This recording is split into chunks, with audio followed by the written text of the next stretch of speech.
Good morning all of you. स्वागत है आप सबका ईएडी परिवार में। आज का जो हम लोग टॉपिक लेकर के आए हुए हैं वह है electromagnetic, one of the most important topic for the electrical engineers. हमारा टॉपिक क्या है? आज का जो टॉपिक है वह टॉपिक है इलेक्ट्रोमैग्नेटिक, या फिर मैं कहूं कि ईएमएफटी, इलेक्ट्रोमैग्नेटिक फील्ड थ्योरी। ठीक है, electromagnetic field theory most important मैं क्यों कह रहा हूं? क्योंकि लगातार जो पैटर्न आपका आ रहा है, या अभी रिसेंटली जो भी एग्जाम्स हुए हैं, एई के जितने भी एग्जाम्स हैं, या फिर किसी भी हायर लेवल एग्जाम पर चले जाए, मैं गेट पर चला जाऊं, ईएससी पर चला जाता हूं, या different state assistant engineer exams पे, तो उन पर ये बड़ा मोस्ट फेवरेट टॉपिक बन चुका है एग्जामिनर का। मतलब 5 से 7 क्वेश्चन करना, 8 क्वेश्चन करना बिल्कुल नॉर्मल सी बात हो गई है। कुछ बात वैसी हो गई कि जैसे आप लोगों से एक जमाने में बेसिक इलेक्ट्रिकल पर है, नेटवर्क पर है, इससे क्वेश्चन करता था कि भाई 7-8 क्वेश्चन 10 क्वेश्चन करने ही करने हैं, तो वैसे ही आपके ये टॉपिक्स आपका बिल्कुल डिस्कस करता है। और जो यहाँ पर आज जो मैं आपका बेसिक टॉपिक डिस्कस करने वाला हूँ, that is a vector algebra. मैं आपसे कौन सा टॉपिक डिस्कस करने वाला हूँ? तो मैं डिस्कस करना पसंद करूंगा आपसे वेक्टर अलजेब्रा। सर यही टॉपिक क्यों डिस्कस किया जा रहा है? एक सवाल तो ये आ जाएगा, पहला क्वेश्चन तो यही हो जाएगा। तो इसका सिंपल सा जवाब है कि आपको पहले तो इसका बेसिक्स पता होना चाहिए ना, कि बेसिक्स होता क्या है। दूसरी बात मैं यहीं पर आप लोग को डिस्कस करूंगा या बतलाऊंगा कि रिसेंटली हुए एग्जाम्स में आपके कौन कौन से क्वेश्चन डायरेक्टली वेक्टर अलजेब्रा से पूछ लिए गए हैं। ठीक है, डायरेक्टली वेक्टर अलजेब्रा से क्वेश्चन किए गए हैं, किस एग्जाम में कौन सा क्वेश्चन आया था, ये बात मैं अभी आप लोगों से रिसेंटली तुरंत ही करने वाला हूं।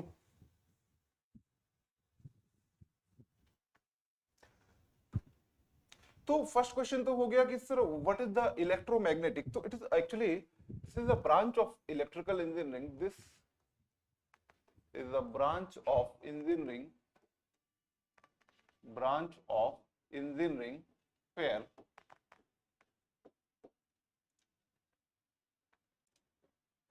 electric and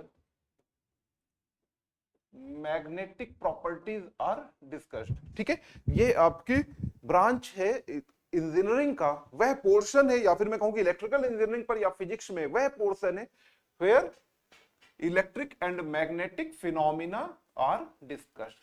phenomena are discussed. ठीक है, तो यहां पर ये आपका फिनोमिना जो है बेसिकली डिस्कस किए जाते हैं, इलेक्ट्रिक एंड मैग्नेटिक। अच्छा, जो नॉर्मली पोर्शंस आपसे मैं कहूं कि एग्जाम ओरिएंटेड कैसे हम लोग सर डिसाइड कर सकते हैं, एक तो पहले तो बच्चों के लिए बड़ा ये टफ लगता है, तो मैं प्रयास करने वाला हूं कि बहुत ही आसान शब्दों में आप लोग को आसान तरीके से बिल्कुल मैं समझा दूं, और लगभग टू द पॉइंट क्वेश्चंस पर रहूं, जिससे आप लोगों को बहुत ज्यादा परेशानी ना हो कहीं पर भी। ठीक है, तो मैं आपसे क्या बोल रहा था कि इस पर आपका सिलेबस क्या हो सकता है इलेक्ट्रोमैग्नेटिक फील्ड थ्योरी का। तो बेसिक सिलेबस के लिए ज्यादा टाइम नहीं लूंगा। तो बेसिकली देखिए, आपका जो सिलेबस ओरिएंट करा रहा है वह डिस्कस कर रहा है according to the GATE syllabus. ठीक है, और उस पर भी जो मोस्ट इंपॉर्टेंट ये रखने वाला है, लाइक आपका वेक्टर अलजेब्रा रख देता है, या फिर आपके कोऑर्डिनेट सिस्टम से क्वेश्चन रिलेट करा देता है, या फिर मैक्सवेल इक्वेशन से रख देता है, गॉस इक्वेशन से रख देता है, एम्पियर्स लॉ से रख देगा। तो इन्हीं से रिलेटेड करा करके मैंने तो बहुत बेसिक नाम लिए, उससे करके आपके क्वेश्चन शुरू कराता है। ठीक है, तो वेक्टर अलजेब्रा पर जो पार्ट मैं आपका बेसिकली यहाँ पर शुरू करने वाला हूँ, या इलेक्ट्रोमैग्नेटिक फील्ड से जो मैं आपके क्वेश्चन शुरू करने वाला हूँ, तो वह डिस्कशन में शुरू करूंगा about scalar quantity and vector quantity. देखिए, रिसेंट सीधा सा क्वेश्चन है, बहुत सिंपल, उसी से एक एग्जांपल बतलाऊंगा कि ये रिसेंटली आपका पूछा गया है। ठीक है, रिसेंटली आपके जो एग्जाम्स में आई हुई बातें हैं वही बातें मैं आप लोगों से करने वाला हूँ।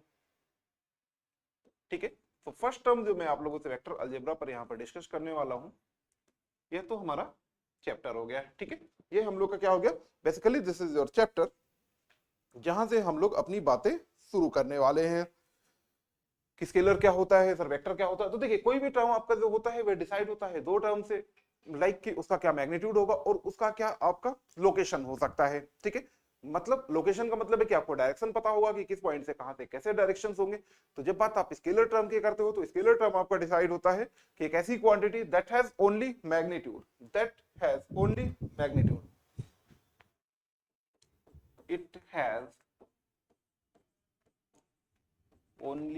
मैग्नीट्यूड।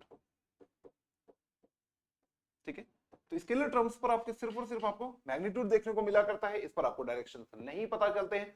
बहुत से एग्जांपल हो सकते हैं, जैसे एक बड़ा सिंपल सा एग्जांपल चला करता है अक्सर अबाउट करंट। तो करंट को आपसे पूछता है कि सर स्केलर है कि वेक्टर है, अगर ये क्वेश्चन करता है तो आप लोग बोल देते हो कि सर इट्स अ स्केलर, क्योंकि प्रॉपर्ली आपका जो कुछ रूल्स है उसको नहीं फॉलो करता है। किन रूल्स को नहीं फॉलो करता उसके बारे में बातें करेंगे। लेकिन अगर इसी के साथ एक टेंसर वर्ड दिया होता है तो फिर आप लोग को कंफ्यूजन हो जाती है कि यहाँ पर क्या लगाना चाहिए था, तो इसलिए मैं करंट का यहाँ पर तो एग्जाम्पल नहीं लिखूंगा क्योंकि वहां पर मैं करंट का एग्जांपल दूंगा आप लोगों को टेंसर टर्म पे, ठीक है, और डिसाइड करूंगा कि व्हाट इज द टेंसर। तो this scalar has only magnitude. Scalar पर बच्चों क्या होता है, मैग्नीट्यूड होता है। The term scalar represent the term scalar represent, जो स्केलर टर्म है वह बेटा आप लोग को क्या रिप्रेजेंट किया करता है, किसके बारे में, किसी क्वांटिटी के बारे में। To a quantity, to a quantity that has only magnitude, that has only magnitude। अच्छा सर ये जो मैग्नीट्यूड है, या फिर मैं कहता हूं कि इस पर आपका कोई एक सिंगल नंबर होगा, ठीक है, मैग्नीट्यूड पर तो थोड़ी सी बातें अलग हो जाएंगी। अगर मैं इसको कहता हूं कि a term scalar represent a quantity that has only a number, तो सर ये नंबर कैसा होगा, पॉजिटिव होगा या निगेटिव होगा, तो मैं बोलूंगा कि ये दोनों हो सकते हैं, ठीक है। The term scalar represent to a quantity that has only a number, और ये नंबर आपका कैसा हो सकता है, पॉजिटिव हो सकता है अथवा निगेटिव भी हो सकता है बच्चों, ठीक है, पॉजिटिव हो सकता है और ये टर्म आपका निगेटिव भी हो सकता है। कोई यहाँ पर नेसेसिटी नहीं है कि नहीं यही आपका होना ही चाहिए। एग्जाम्पल इसके कौन से हो सकते हैं, एग्जाम्पल आपके हो सकते हैं लाइक आपका टाइम है, मास है, ठीक है। आपके एग्जांपल्स कैसे हो सकते हैं, टाइम हो सकता है, मास हो सकता है, डिस्टेंस है, टेम्परेचर है, time, mass, distance and temperature, बहुत सारे हो सकते हैं। इसी में रिसेंटली पूछा गया था स्केलर एंड वेक्टर से रिलेटेड एक टर्म, आपके एक एग्जाम पर इलेक्ट्रिक पोटेंशियल हो गया, प्रेशर हो गया, इलेक्ट्रिक पोटेंशियल हो गया, नेक्स्ट टर्म आपका प्रेशर हो गया, और भी है लाइक आपका वॉल्यूम है, एक तो वॉल्यूम आ गया। अच्छा वॉल्यूम के साथ ही आप इस वर्ड को जरूर याद रखिएगा, volume resistivity also, volume resistivity. तो इन टर्म्स के जितने भी हैं इनका आपका डायरेक्शन नहीं डिसाइड होता है, इन सब के जितने भी हैं सिर्फ और सिर्फ मैग्नीट्यूड्स डिसाइड हुआ करते हैं। क्या डिसाइड होता है यहाँ पर, मैग्नीट्यूड्स डिसाइड होता है। सजेशन ये दूंगा मैं आप लोगों को कि आप लोग इन सारे के सारे नाम्स को याद रखिए, और भी हैं काफी सारे, अगर आप उन सबको याद रखते हैं तो आपको डायरेक्ट एग्जाम पर क्वेश्चन मिलेगा, ठीक है। एग्जाम पर क्या होगा, डायरेक्टली आपको क्वेश्चन मिल जाएगा, बाद के लिए आपको परेशान नहीं होना पड़ेगा। तो फास्टली एक बार आप इसको नोट कर लें।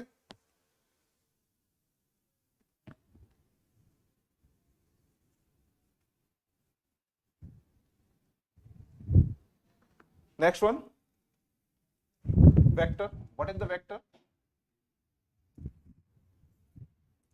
वेक्टर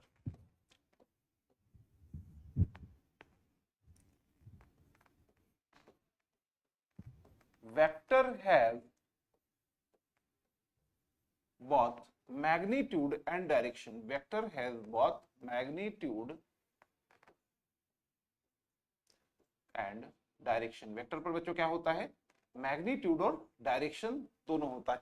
इसको रिप्रेजेंट सर कैसे करते हैं, अगर कहीं पर लिखा दिख गया तो हमको पता कैसे चलता है कि sir it's a vector quantity और अ स्केलर क्वांटिटी। तो नॉर्मली इसको दो तीन तरीकों से आप लोग रिप्रेजेंट कर देते हो, जैसे मैं दो स्पेसिफिक करूंगा कि एक तो क्या करते हैं कि आपने जो टर्म लिखा है उसके ऊपर एरो लगा दोगे तो आप बोल दोगे कि इट्स अ वेक्टर, या फिर कई बार बुक्स में आपको वह बोल्ड लेटर पर लिख करके दे देता है, ठीक है। कैसा होगा, वो बोल्ड लेटर होगा, अगर वैसा लिखा मिल जाता है देन आप समझ जाते हैं कि वेक्टर। देखो एग्जांपल तो नॉर्मल सी बात है, जैसे मैंने ये लिखा आपके पास एक टर्म ए लिख दिया मैंने, तो इसके बारे में अगर बात करता हूं तो this is only a magnitude, ठीक है। ये आपका बच्चों क्या है, सिर्फ और सिर्फ आपका मैग्नीट्यूड हुआ करता है। लेकिन अगर इसके ऊपर मैंने एरो लगा दिया, ठीक है, तो मैं इसको क्या बोल देता हूं कि sir it's a vector.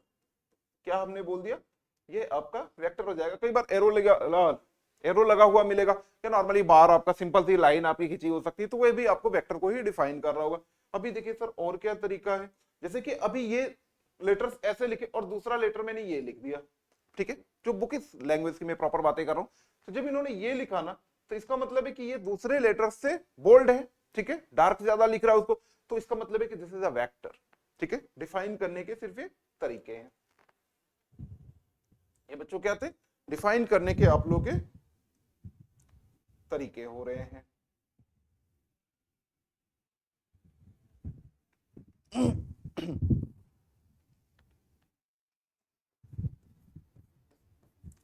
vector is represented by vector is represented by, ठीक है, a letter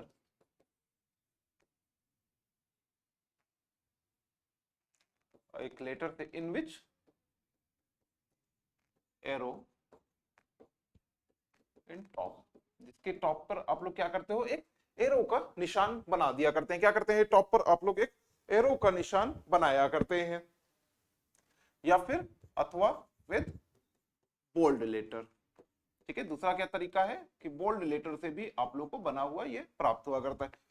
एग्जाम्पल की अगर मैं बात करता हूं, सिर्फ अभी लिखने के तरीके की मैं बात कर रहा हूं आपसे, लाइक ए बार हो सकता है ए एरो बी एरो, या फिर सेकंड आपका तरीका हो सकता है कि इन्होंने क्या बोल दिया ए बी, ठीक है। ऐसे भी आप लोग यहाँ पर ये लिखे जा सकते हैं, कोई जरूरी नहीं कि आपको ऐसे ही लिखना है। अब अगर इसके एग्जाम्पल्स भी सर पूछे जाते हैं,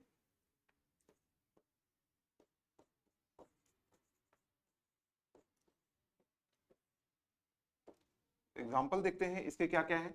तो देखिए इसके एग्जाम्पल पर हो सकता है आपका डिस्प्लेसमेंट हो सकता है, वेलोसिटी हो सकती है, फोर्स हो सकता है, एक्सेलरेशन हो सकता है, वेलोसिटी हो सकती है, डिस्प्लेसमेंट हो सकता है, डिस्प्लेसमेंट हो सकता है, फोर्स हो सकता है, एक्सेलरेशन हो सकता है, ठीक है। तो ये आपके एग्जांपल्स हो सकते हैं, या फिर इलेक्ट्रिक फील्ड इंटेंसिटी है,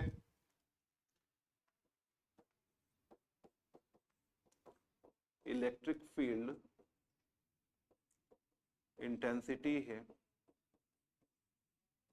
या फिर इसका एक और एग्जांपल हो सकता है कि a line straight line between the positive and negative terminal of a charged battery, ठीक है। अगर आपकी कोई एक चार्ज बैटरी है और पॉजिटिव और नेगेटिव टर्मिनल्स के मध्य अगर आप लोगों ने एक स्ट्रेट लाइन बोली है, दैट्स एग्जांपल ऑफ वेक्टर, ठीक है। वह आपका किसका एग्जांपल होने वाला है, वेक्टर का।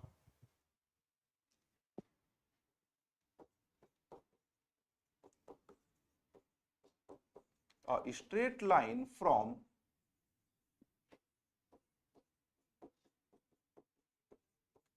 positive to negative terminal of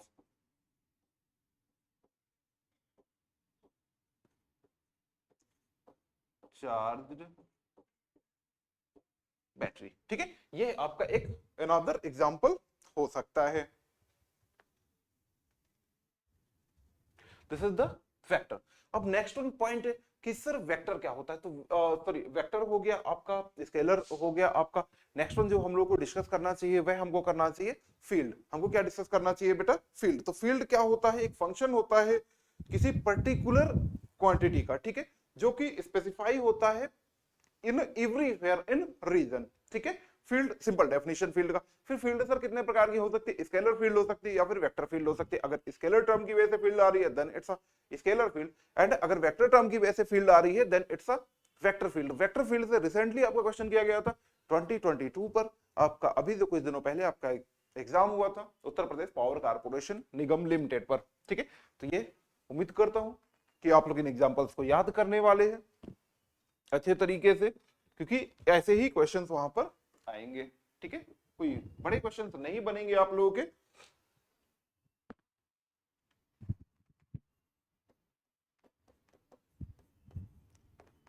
next क्या है आपका, एक फील्ड। फील्ड आपकी क्या होती है, a field is a function, a field is a function that specifies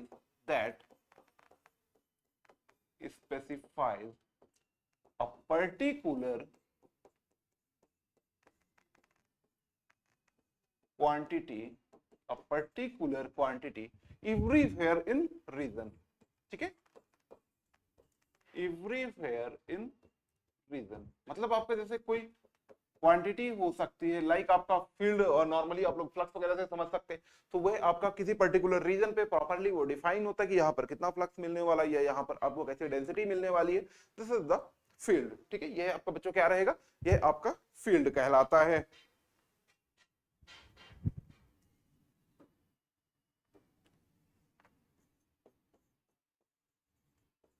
If quantity is scalar, then field will be scalar,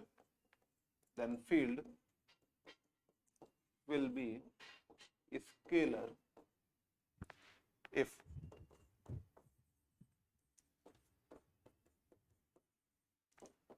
quantity is vector, अगर आपका जो क्वांटिटी है वेक्टर है तो उसकी फील्ड कैसी होगी, फील्ड विल बी वेक्टर। ठीक है, कैसा होगा, वेक्टर फील्ड होगा। ठीक है, अगर आपकी क्वांटिटी वेक्टर है तो फील्ड कैसा है, वेक्टर होगा।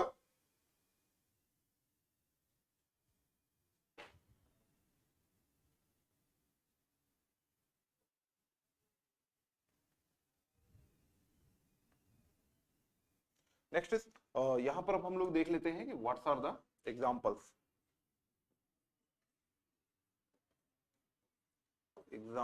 Of scalar field. ठीक है, स्केलर फील्ड्स के आप लोग के कौन से कैसे एग्जांपल्स आप लोग के हो सकते हैं। ये आपका like temperature distribution in a building हो सकता है, या फिर साउंड, आपका थिएटर पर जो अवेलेबल साउंड है वो आपके एग्जांपल हो सकता है। बिल्कुल प्रैक्टिकल ऐसे ही आएंगे, like temperature distribution in building, temperature distribution in building आपका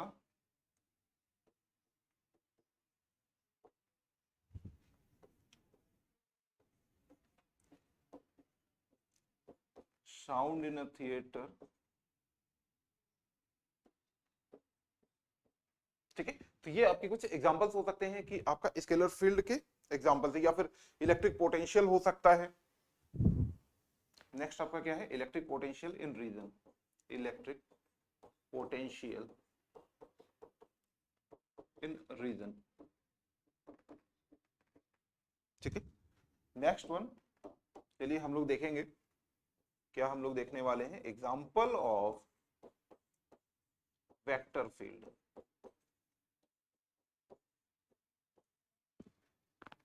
वेक्टर फील्ड के आप लोग के एग्जाम्पल्स क्या होते हैं, like gravitational force in a body. इसके लिए आपके पास कौन सा एग्जाम्पल हो सकता है, तो एक हो सकता है gravitational force in a body, gravitational force in a body.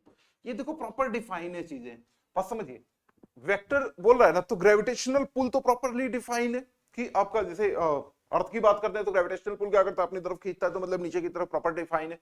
Direction define है, डायरेक्शन अल्टर नहीं कर सकता, डायरेक्शन चेंज नहीं हो सकता कि नहीं अभी यहां पर ऐसे सर वहां पर वैसे हो जाएगा, यहां पर ऐसे हो जाएगा, ये सारी चीजें यहां पर नहीं हो सकती। अब इसके साथ ही अब आ जाओ खुशखबरी ले लो, तो खुशखबरी ये है आपके कि ये रिसेंटली एग्जांपल आपका 2022 में यूपीपीसीएल एई के एग्जाम में पूछा गया था। कहां पूछा गया था, यूपीपीसीएल एई 2022 में आप लोग का यह एग्जांपल पूछा गया था कि gravitational force on a body कैसा होता है, आपका स्केलर टर्म है या फिर आपका वेक्टर टर्म है। Next one, velocity of raindrop, velocity of raindrop in atmosphere is also an example of vector field. ठीक है, तो ये आपके एग्जांपल थे। मैं बार बार आपसे बोल रहा हूं कि यहां पर देखिए ऐसे क्वेश्चंस हो सकते हैं। अब हो सकता है नेक्स्ट चांस आपसे पूछ ले कि वेलोसिटी ऑफ रेन ड्रॉप बताइए कैसा एग्जांपल है आपका, या फिर नेक्स्ट वन टेम्परेचर डिस्ट्रीब्यूशन किसी कमरे पर, किसी बिल्डिंग पर, या साउंड आपके थिएटर पर जो होता है, या लास्ट वन कि इलेक्ट्रिक पोटेंशियल किसी भी रीजन पर आपका जो है वे किसका एग्जांपल्स है, स्केलर का एग्जांपल है या फिर वेक्टर्स का एग्जांपल है। तो आप लोग एग्जैक्टली बतला सकते हो।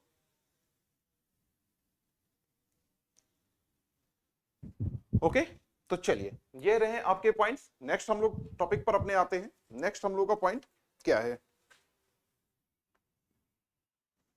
अगर आपका देखो आपने क्या पढ़ा, स्केलर पढ़ दिया, वेक्टर पढ़ दिया, अगर आपको यहीं पर कोई बतला दे कि कुछ स्पेशल केसेस हो जाएंगे स्केलर और वेक्टर के, उनको हम लोग कहते हैं टेंसर। ठीक है, tensor are the special cases of scalar and vector. Special case of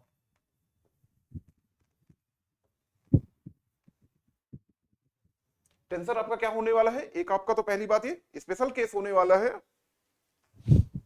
special case of physical quantities, special case of physical quantities is tensor. ये बेटा क्या है, where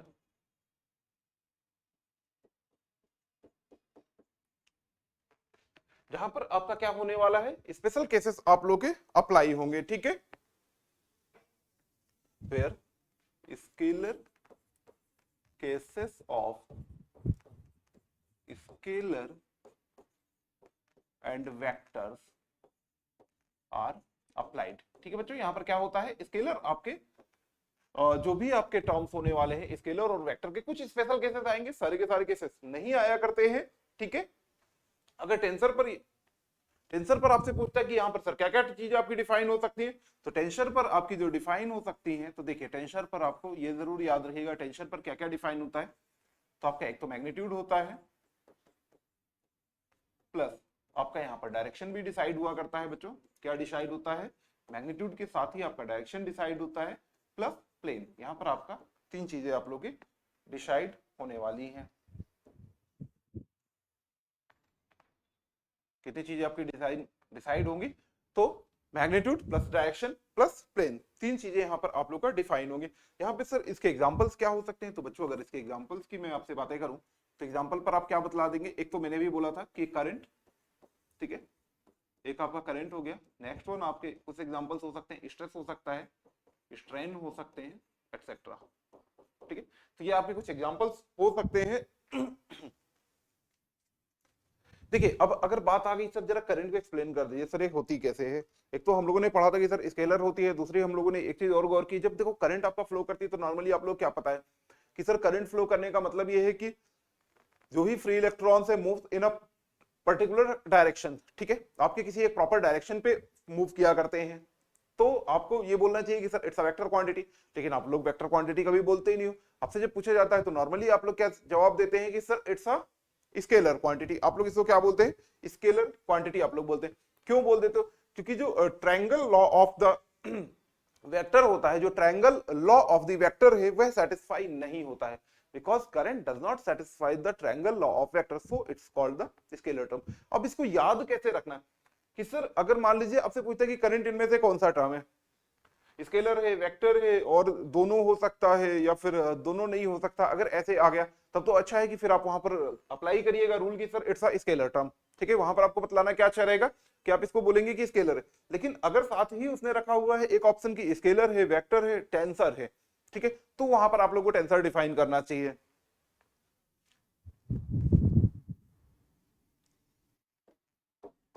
तो यहां पर हम लोग को क्या लिख लेना चाहिए, एक नोट,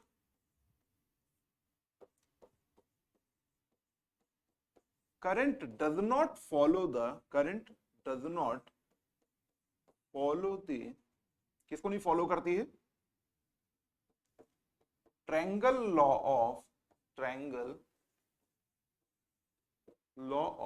वेक्टर। ठीक है, ट्रायंगल लॉ ऑफ वेक्टर को नहीं फॉलो करती है, सो इट्स अ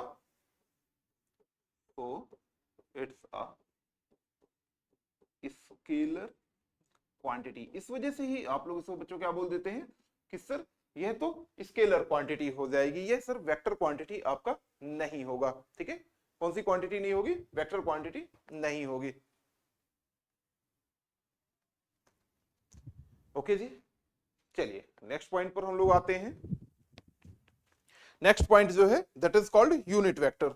बड़ा ही मजेदार चीज है यूनिट वेक्टर, तो मतलब गजब चीज है। देखो अक्सर क्वेश्चंस आते हैं यूनिट वेक्टर से भी रिलेटेड, कई बार आपके क्वेश्चंस पूछे जा चुके हैं। बहुत ज्यादा कंसंट्रेट रखिएगा खुद को। नेक्स्ट क्या है, यूनिट वेक्टर। जैसे कि इसका नाम ही बतला रहा है कि ये यूनिट होगा, तो इसका मैग्नीट्यूड बेटा कितना होता है, ये यूनिटी होता है। इसका मैग्नीट्यूड कितना हुआ करता है, तो इसका मैग्नीट्यूड आपको मिलेगा यूनिटी मिलने वाला है।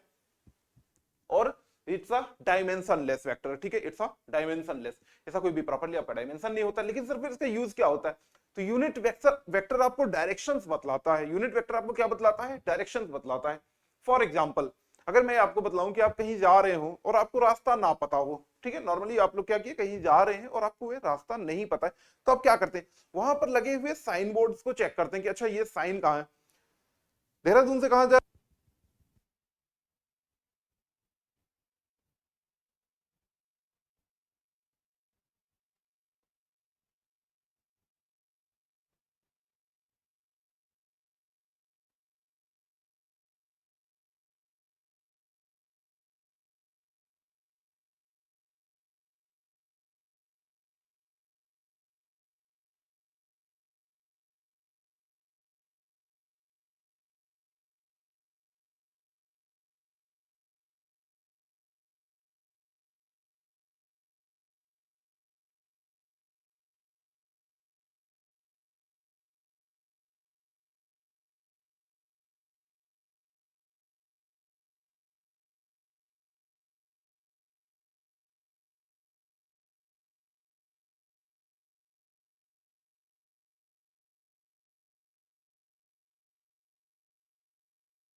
हाँ जी।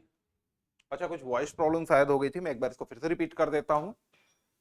तो what is the unit vector? तो unit vector is a dimensionless vector that has magnitude exactly unity and it gives only direction. ठीक है, यूनिट वेक्टर क्या होता है? एक ऐसा डायमेंशनलेस वेक्टर होता है जिसका मैग्नीट्यूड हमेशा 1 रहता है। मैग्नीट्यूड क्या रहेगा बच्चों? हमेशा यूनिटी रहेगा, और यह सिर्फ और सिर्फ आपको डायरेक्शन प्रदान करेगा। ठीक है, क्या देता है? यह डायरेक्शन बतला सकता है, ना कि आपको वहां पर एग्जैक्टली बोल देगा कि ना तुम यहां पर पहुंच जाओ।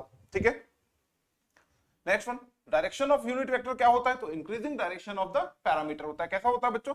Increasing direction of the parameter हुआ करता है।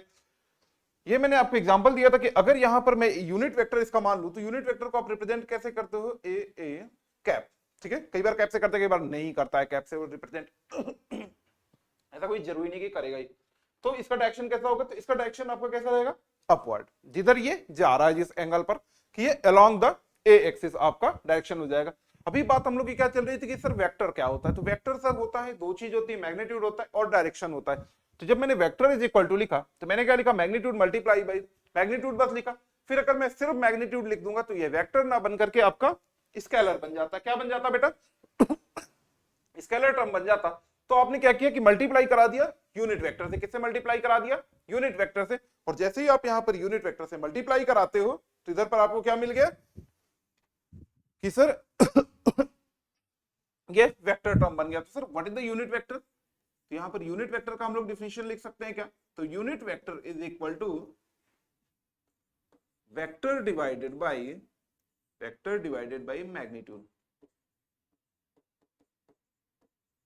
जैसे कि यहां पर मैंने ए से आपका डिनोट किया, A cap is equal to, तो मैग्नीट्यूड आपका कितना रहा? वेक्टर रहा A divided by magnitude A bar. ये रहा आप लोग के पास यूनिट वेक्टर। तो unit vector is equal to क्या होता है? Vector divided by magnitude. अब आप खुद ही सोचिए कि जितना वेक्टर रहा उतने से ही आपने डिवाइड कर दिया मैग्नीट्यूड से, तो बचेगा क्या? डायरेक्शन बचेगा ना, और कुछ तो इस पर आपका कभी भी बचेगा ही नहीं। इस पर आपका और कुछ यहां पर नहीं बच सकता है। चलिए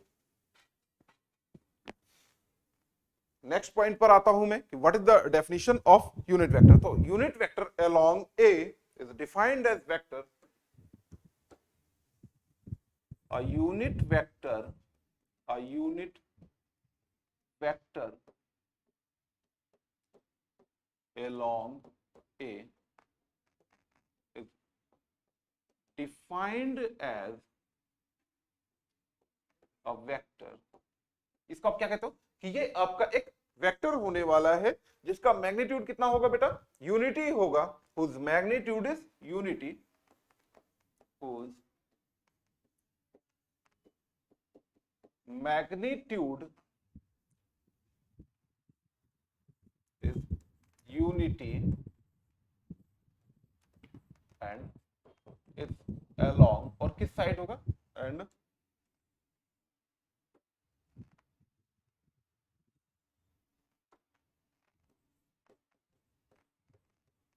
direction is along A. Direction बच्चों कैसा हो जाएगा? तो डायरेक्शन ऐसे हो जाएगा। ठीक है, डायरेक्शन आपका ए की तरफ हो जाएगा। नेक्स्ट वन, सर यहां पर जरा क्या हम लोग कार्टेशियन कोऑर्डिनेट्स बनाए? चलिए हम लोग यहां पर क्या कर रहे हैं बच्चों?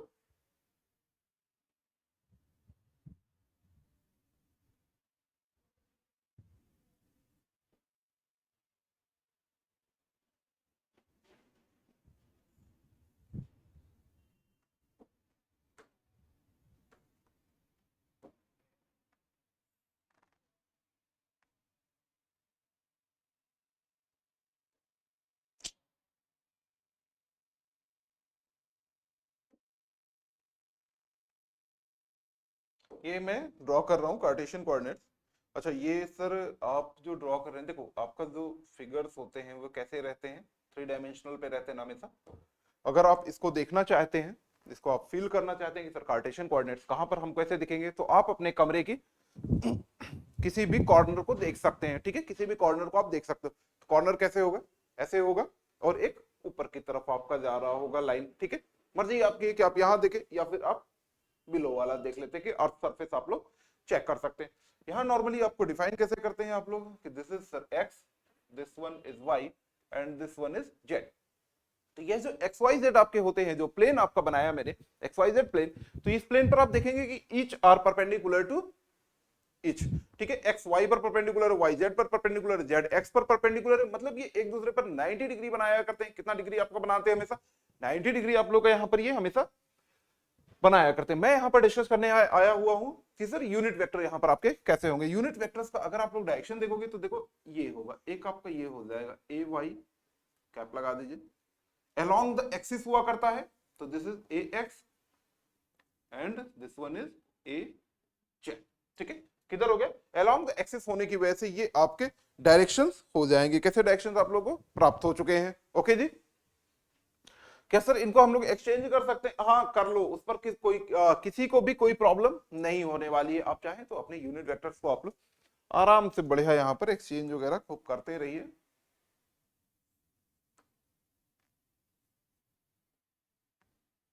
दिस इज ए वाई, ठीक है। तो ये है आपके डायरेक्शन। मैंने प्रॉपरली बोला है कि the direction a unit vector along A is defined as the vector whose magnitude is unity, जिसका मैग्नीट्यूड तो यूनिटी होता है but direction is along A। Direction बेटा कैसे होता है? तो ये A के along आपका डायरेक्शन हुआ करता है। कैसा होता है बेटा? A के along आपका डायरेक्शन होगा।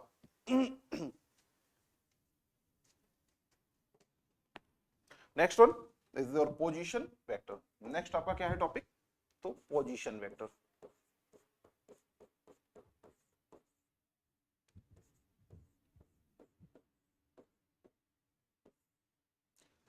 देखते हैं आपका पोजीशन वेक्टर क्या होता है। अच्छा, पोजीशन वेक्टर का जो दूसरा नाम होता है ऑल्सो कॉल्ड रेडियस वेक्टर भी आप लोग इसको बोलते हैं। इसको बेटा आप लोग किस नाम से भी जानते हैं? रेडियस वेक्टर होते हैं। नॉर्मली अगर सिंपल शब्दों पे इसकी बात करूं तो मैं कहूंगा कि यह किसी भी पॉइंट का आपका पोजीशन बतला देता है थ्रू ओरिजिन, ठीक है। ओरिजिन से ये प्रॉपर आपका पोजीशन बतला सकता है। जैसे फॉर एग्जांपल यहाँ पर मैं आपसे कोई टर्म बोलता हूं कि लाइक इधर पर इस प्लेन पर मैं कोई चीज डिफाइन करूं। वैसे तो ये पुराने का फिगर था लेकिन मैं डिफाइन कर लेता हूं। तो आप देखेंगे कहां कि सर ये तो y पर भी है और z पर भी है, ठीक है। y पर भी z पर भी। x इसके परपेंडिकुलर ऐसे होगा ना, x ऐसे आ रहा है ना, तो अगर ऐसे आ रहा तो x y z इसके तीनों डिफाइन होंगे। किस रिस्पेक्ट में डिफाइन होंगे? किस रिस्पेक्ट में डिफाइन होंगे? तो ये डिफाइन होंगे with respect to the origin, ठीक है। किससे डिफाइन हो रहे हैं? ओरिजिन के रिस्पेक्ट में डिसाइड हो रहे हैं। उसी को आप लोग बोलते हैं पोजीशन वेक्टर। क्या बोलते हैं? Position vector. इससे अक्सर आप लोगों के न्यूमेरिकल पूछ लेता है, बड़े इजी न्यूमेरिकल पूछता है। न्यूमेरिकल्स में कोई खास चीज नहीं होती है कि बहुत ज्यादा आप लोगों को परेशान कर रहा हो, ऐसे न्यूमेरिकल्स नहीं होते। इजी वन न्यूमेरिकल्स आप लोग यहाँ पर हुआ करते हैं, ठीक है।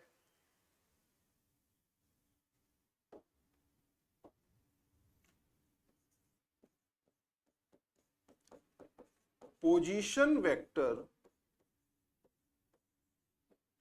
of point P is defined as position vector of point P। कैसे आप लोग डिफाइन करते हो? It is the directed distance, defined as directed distance from origin to point P, from origin to point P, ठीक है। ये क्या करने वाला है? एक आपको डायरेक्टेड डिस्टेंस आप लोग को ये प्रदान कर देगा। क्या कर देगा बच्चों? एक आप लोग को डिस्टेंस प्रदान कर देने वाला है। फॉर एग्जांपल पोजीशन वेक्टर को आप डिफाइन कैसे करते हो? लाइक आरपी से आप लोग इसको डिफाइन करते हो। तो आपने क्या किया? X A X unit vector, Y A Y cap plus Z A Z cap. कुछ ऐसे आप लोग का ये डिफाइन किया जाता है, ठीक है। कुछ ऐसे आप लोग का ये पोजीशन वेक्टर डिफाइन होता है। मतलब जैसे मैंने अभी आपको बोला था कि यहां पर अगर मैं आप लोग का पॉइंट P मान लूं, यहां पर मैं आपका पॉइंट P मान लूं, तो यह पॉइंट प्रॉपरली डिसाइडेड होगा कि सर यहां से इसका x पे कितना चला होगा, y पर कितना चला है, या फिर z पर कितना गया है, ठीक है। ये चीजें प्रॉपर आपकी डिसाइड होने वाली हैं। चलिए इसको हम लोग देखते हैं थ्रू एन एग्जाम्पल। हम लोग इसको किससे देखेंगे? एक एग्जाम्पल की सहायता से हम लोग इसको देखते हैं। एक एग्जाम्पल लेते हैं कि सर पोजीशन वेक्टर हम लोग को सही तरीके से समझ आ जाए। Represent 3,4,5 by position vector. किससे रिप्रेजेंट करना है बच्चों? पोजीशन वेक्टर से रिप्रेजेंट करने के लिए इसको बोल रहा है। अगर पोजीशन वेक्टर से रिप्रेजेंट करने के लिए बोल रहा है तो कर दीजिए रिप्रेजेंट, कोई प्रॉब्लम नहीं होने वाली है आप लोगों को।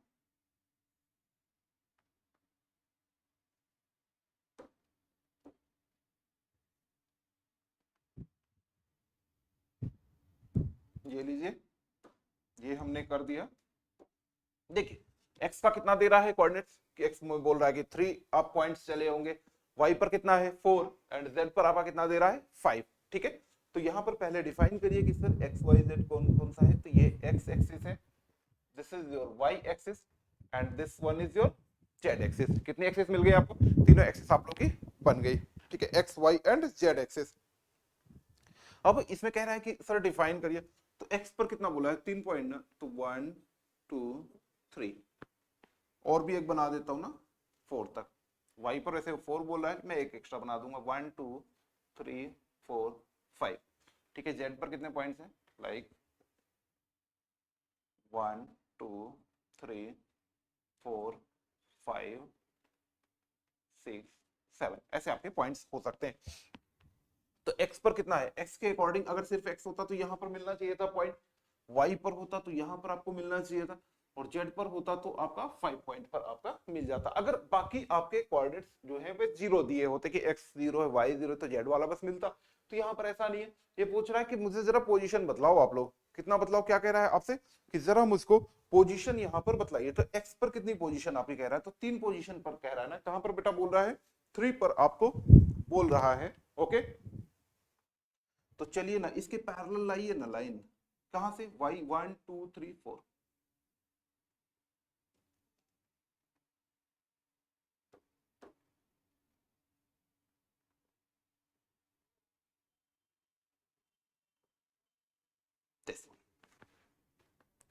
ठीक है, तो x से आप लोग कितना चले, तो x से आप लोग 3 स्टेप आप चल रहे हो।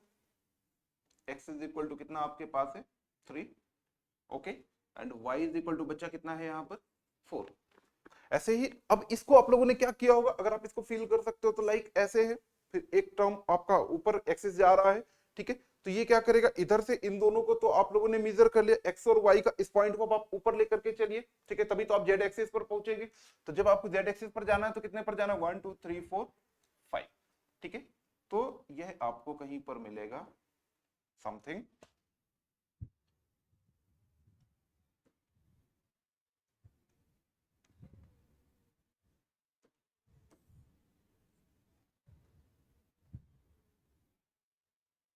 यहां पर कहीं।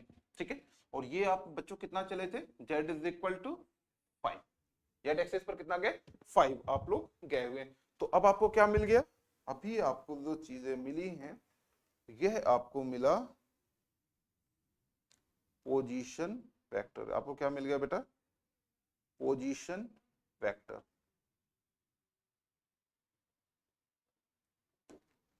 This one, okay, this is the point P। Position vector आपने किसे डिफाइन किया, सर इट्स अ आरपी। और पॉइंट P आपका कितना आ गया 3 4 5। नॉर्मली आप लोगों से ये सब बनवाने के लिए नहीं कहता है, लेकिन इससे रिलेटेड क्वेश्चंस आप लोगों के आते हैं। ठीक है, इससे रिलेटेड आप लोगों के क्वेश्चंस आ जाया करते हैं, इस वजह से आप लोगों को पता होनी चाहिए।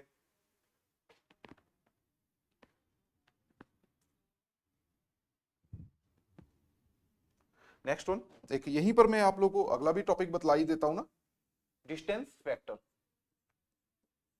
डिस्टेंस वेक्टर नेक्स्ट आपका जो टॉपिक है वह क्या है बच्चों, तो वह है यहाँ पर आप लोगों के पास distance vector. And what is the distance vector sir, तो ये आपका डिस्प्लेसमेंट होता है। डिस्टेंस वेक्टर क्या होता है, एक तो पहली बात तो डिस्टेंस वेक्टर बोल दिया गया ना, वेक्टर बोल दिया गया तो सर डिस्टेंस तो नहीं होगी, डिस्प्लेसमेंट होने वाला है। क्या हो जाएगा, डिस्प्लेसमेंट ही सर यहाँ पर होगा।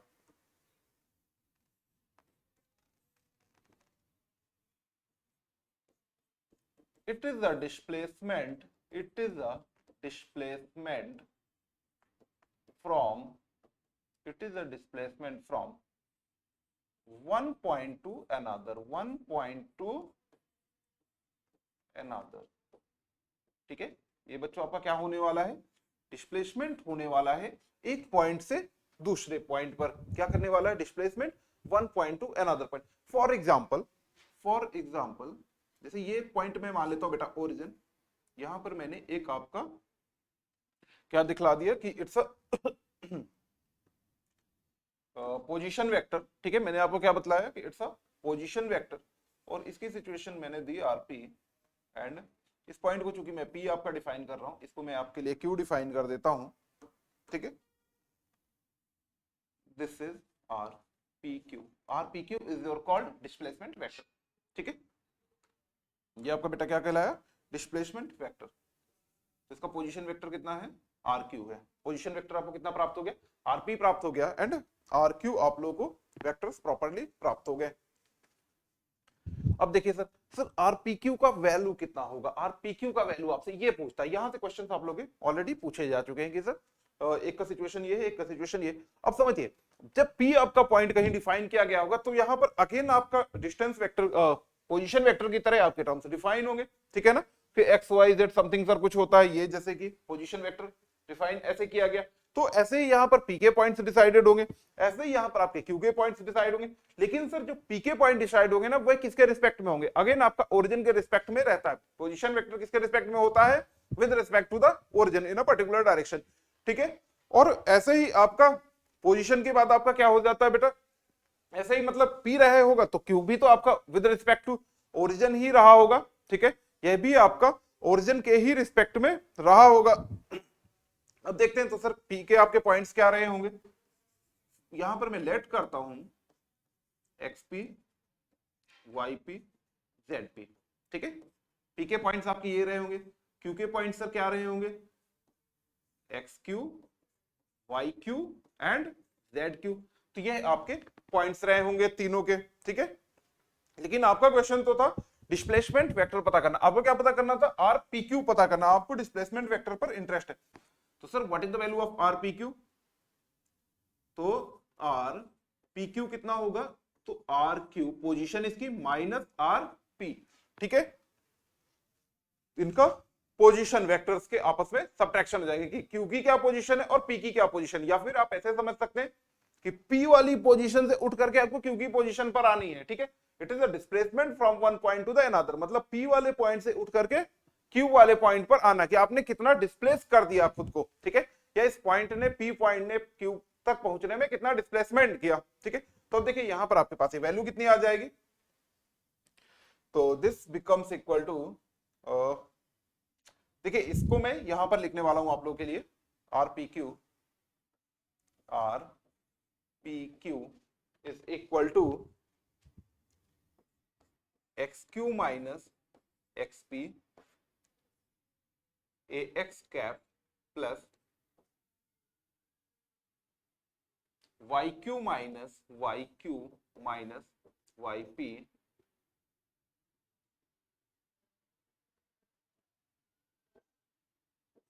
ए Y cap plus Z Q minus Z P A Z cap.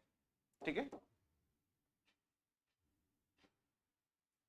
A Z cap. ठीक है, this is the displacement vector. ये आपको प्राप्त हो गया बच्चों, क्या प्राप्त हो गया? डिस्प्लेसमेंट वेक्टर यहां पर आप लोगों को प्राप्त हो चुका है। ठीक है, चलिए इसको नोट डाउन कर लें आप लोग।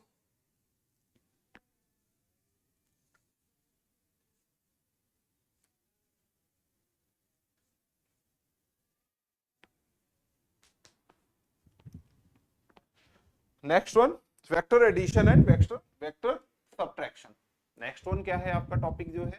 This is your vector addition and vector subtraction. देखिए वेक्टर एडिशन और वेक्टर सब्ट्रैक्शन बच्चों आप लोग के दो मेथड से हुआ करते हैं। आपके एक पैरेललोग्राम मेथड होता है और दूसरा होता है हेड टू टेल रूल। ठीक है, ये आप लोग के सॉल्यूशंस कैसे होते हैं? तो ये दो मेथड्स के थ्रू आपके होते हैं। It is done by parallelogram अथवा हेड टू टेल रूल, ठीक है। दो मेथड्स के थ्रू आप लोग के ये सॉल्व होते हैं। अच्छा, क्या है कि मल्टीप्लिकेशन, एडिशन एंड सब्ट्रैक्शन पर तो कोई स्पेसिफिक चीजें होती ही नहीं है। एडिशन और सब्ट्रैक्शन पर कोई बहुत ही ज्यादा स्पेसिफिक चीजें नहीं हुआ करती हैं, तो इसलिए मैं आप लोगों को बड़े सिंपल तरीके से आप लोग को ये बतलाने वाला हूं। जैसे this one is a parallelogram method. आपका एक टर्म क्या रहा, ये ए हो गया vector, this is vector B. तो तीसरा आपका यहाँ पर रिजल्टेंट जो आने वाला है that is called vector C. आप इसको क्या बोलने वाले हैं बेटा, वेक्टर सी आप लोग इसको बोल देंगे।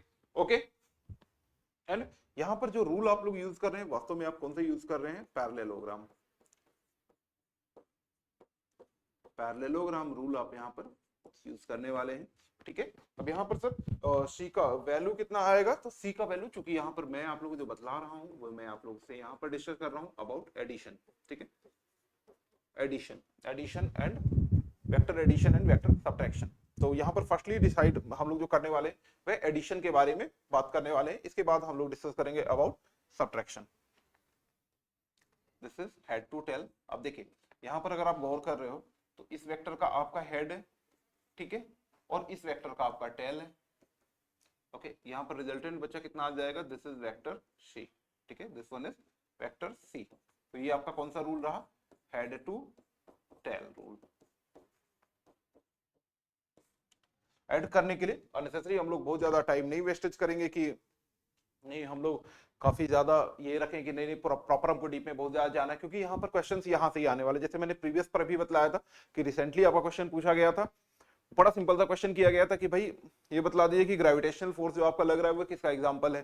तो स्केलर दिया था, वेक्टर दिया था, वेक्टर मतलब ऐसे एग्जांपल्स आप लोग के दिए थे, तो वह किसका था, वेक्टर का एग्जांपल हुआ करता था, ठीक है। तो C इज इक्वल टू बेटा कितना आ जाएगा, A plus B. C is equal to कितना आ गया, A प्लस बी। अब जरा एक काम करते हैं, वेक्टर A और वेक्टर B को जरा हम लोग डिफाइन कर देते हैं, ठीक है। एक काम करिए कि वेक्टर A को डिफाइन करिए। तो vector A is equal to हमने क्या लिखा, ax cap plus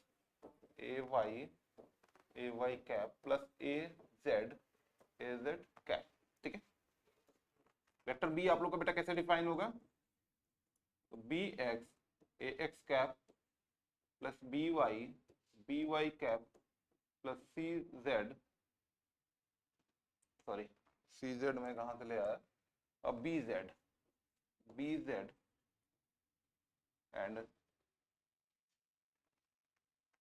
az cap, sorry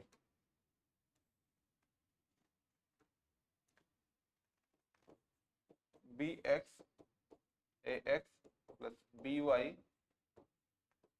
ay cap bz az cap, ठीक है। ये आपके वेक्टर्स डिफाइन किए गए हैं। यहाँ पर आप लोग के कुछ वेक्टर्स ऐसे दे दिए गए और बोला गया कि जरा एक काम करिए कि इन वेक्टर्स को आप लोग ऐड कर दीजिए। देखिए लिखने के और भी तरीके हो सकते थे कि लाइक आपको सिर्फ मैग्नीट्यूड दे देता और कह देता कि इट्स अ वेक्टर टर्म, ठीक है, वेक्टर टर्म। तब आप लोग को यहाँ पर बनाना पड़ता, कैसे दिया जा सकता है, तो ये बच्चों आप लोग का दिया जा सकता है लाइक ए का आप लोग के लिए सिर्फ और सिर्फ मैग्नीट्यूड डिफाइन किए हैं, A Y A Z this one, and B के लिए नॉर्मली आपका क्या कर दिया, ये बोल दिया B X B Y and B Z, ऐसे आपको दे दिया गया। फिर आपको पहले तो इसका वेक्टर्स बना लेना चाहिए। आपको क्या करना चाहिए बच्चा, इस पर पहले आप लोग यहाँ पर वेक्टर्स बना लेंगे, फिर उसके बाद हम लोग एडिशन और सब्ट्रैक्शन की तरफ आएंगे। अभी क्या करना है, मुझको एडिशन करना है, ठीक है। तो अगर बेटा आप इसका एडिशन करने वाले हो तो किसका कैसे करोगे, तो यूनिट वेक्टर के बेस पर करोगे कि यूनिट वेक्टर्स के बेस पर ही तो होगा। तो कितना हो जाएगा बेटा, तो दिस इज इक्वल टू, ये आपके पास आ जाएगा A X plus B X A X cap plus A Y plus B Y A Y cap plus A Z plus B Z A Z cap, ठीक है। ये आपके पास आ गया सिंपल सा एडिशन। ये बच्चों आपके पास क्या आ गया, सिंपली आपके पास एडिशन आ चुका है। ओके जी, चलिए इसको नोट डाउन करेंगे आप लोग जल्दी से, बहुत फास्ट करेंगे हम लोग काम, ज्यादा टाइम नहीं लगाने वाले हम लोग, ठीक है। तो इसको जल्दी से नोट करें आप लोग बच्चों। अब आ जाते हैं चलिए सब्ट्रैक्शन पर, ठीक है। अब हम लोग आ जाते हैं इस पर कहां पर आते हैं, सब्ट्रैक्शन। आप लोग पॉज करके भी वीडियो देख सकते हैं, कि जरूरी नहीं कि आप लोग प्रॉपर लाइव पर ही रुके रहें। गए, हमने वीडियो क्या किया, पॉज कर लिया, नोट कर लिया। बेसिक से बहुत ज्यादा क्वेश्चंस आते हैं, तो बेसिक्स के साथ भी उतना ही अच्छा बिहेवियर करना है आप लोगों की, बेसिक्स आपको बहुत अच्छे से तैयार हो जाए। Okay, next one, this is like parallelogram पर आपका एक वेक्टर ए दिखला दिया गया और यहाँ पर वेक्टर बी है। अभी आपसे क्या बोला गया कि आपको सब्ट्रैक्शन चाहिए, तो सब्ट्रैक्शन चाहिए तो बी का अपोजिट बनाओगे तो कैसा बन जाएगा, माइनस बी। ठीक है, ये कैसे बन जाएगा, माइनस बी। अब यहाँ पर अगर आपको रिजल्टेंट चाहिए, दिस इज द रिजल्टेंट, ये आपका कौन सा मेथड है, पैरेललोग्राम। इसको मैं वेक्टर डिफाइन कर रहा हूं डी। कैसे डिफाइन कर रहा हूं, डी वेक्टर से मैं आप लोगों को इसको डिफाइन कर रहा हूं। ओके, और लाइक आपका सेकंड एग्जांपल हो सकता है this one and this one. ये आपका हो गया वेक्टर ए, ये आपका क्या हो गया, वेक्टर बी। ठीक है, हेड टू टेल वाला है ये आपका D, this is head to tail, head to tail. और ये आपका कौन सा है बेटा,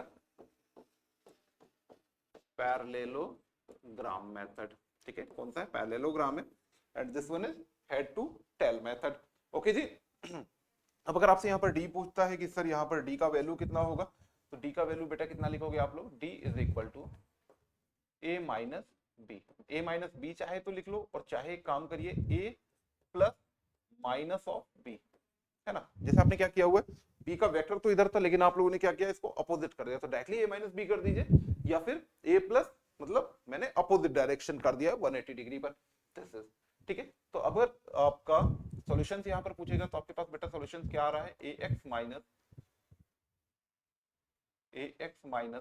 B X, A X cap plus A Y minus B Y, A Y cap plus A Z minus B Z, A Z cap. ठीक है, this is the subtraction. ये आपके पास सिंबल्स आ गया कि ये क्या है, हमारे पास सब्ट्रैक्शन का हमारे पास एक सिंपल सा रूल आ गया। अब आइए, यहाँ पर आपके कुछ बेसिक रूल्स होते हैं, लाइक कौन कौन से होते हैं, कम्युलेटिव होता है, एसोसिएटिव होता है, डिस्ट्रीब्यूटिव रूल्स हुआ करते हैं। तो उन रूल्स को हम लोग चलिए यहाँ पर ट्राई करते हैं। Some basic rules, some basic rules. First one आपका क्या हो सकता है, कम्यूटेटिव,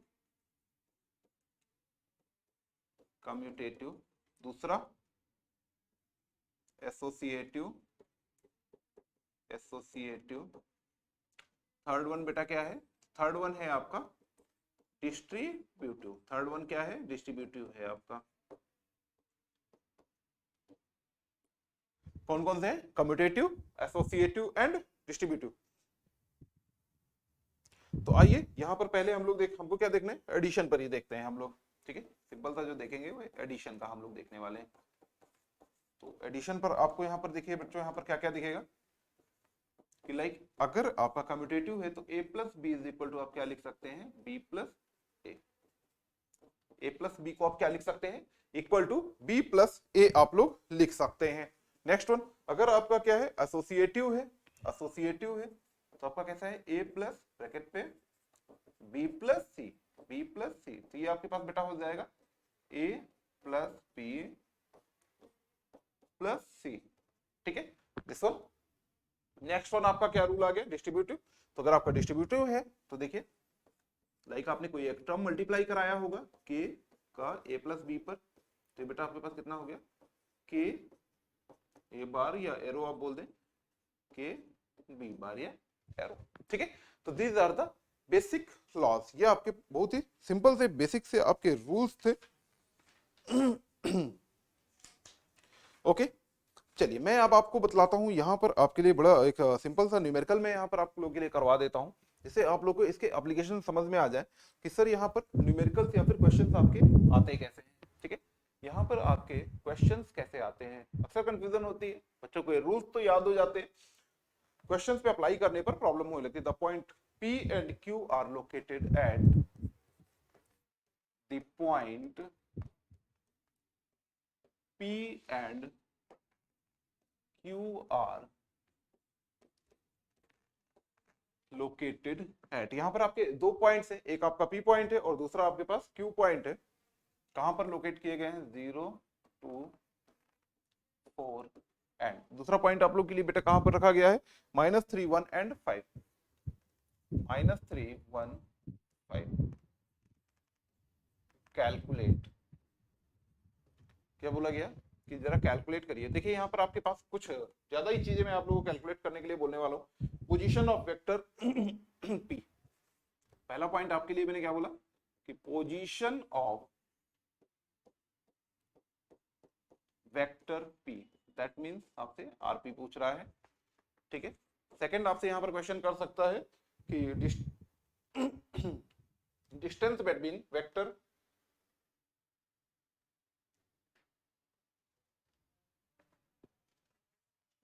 आपके पास जो सेकंड क्वेश्चन कर रहा है that is